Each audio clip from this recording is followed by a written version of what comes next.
Hello friends. Today we have a hard drive for repair. I have already repaired it. It was brought in to recover information from it. This hard drive was in a short circuit. When connected to the computer, it did not start at all and turned off the computer. Then I took the board out of the hard drive and cleaned all the contacts. Unfortunately, this did not help. Then I started looking for a short circuit and found it. That's where these radio components are leaking. Now I'll show you them closer. I'll just take the board out. In general, I started looking for all the SMD components by power supply. This is what the board looks like. There were two SMD capacitors in this place.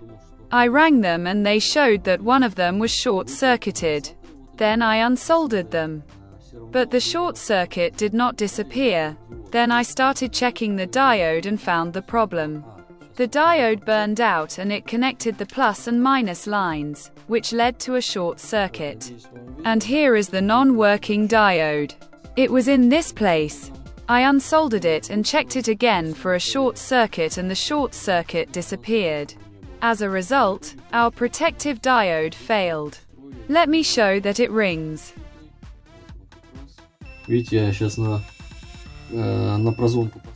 As you can hear, it is broken. Both in one and the other direction. Which means that this is not normal.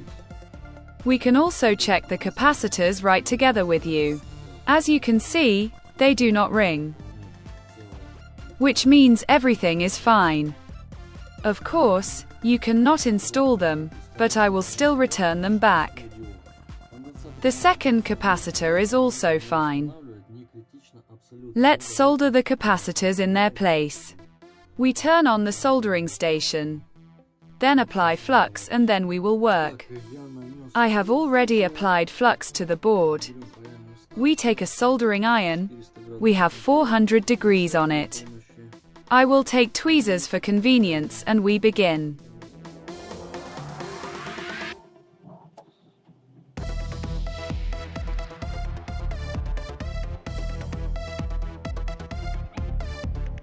Done.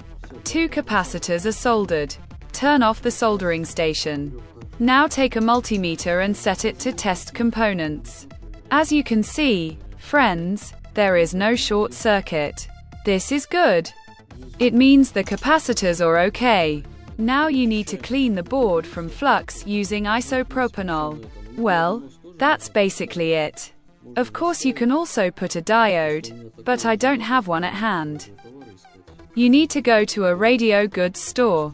It will work without it. The board is completely cleaned of flux and dust. The contacts are cleaned. Everything will now work without problems.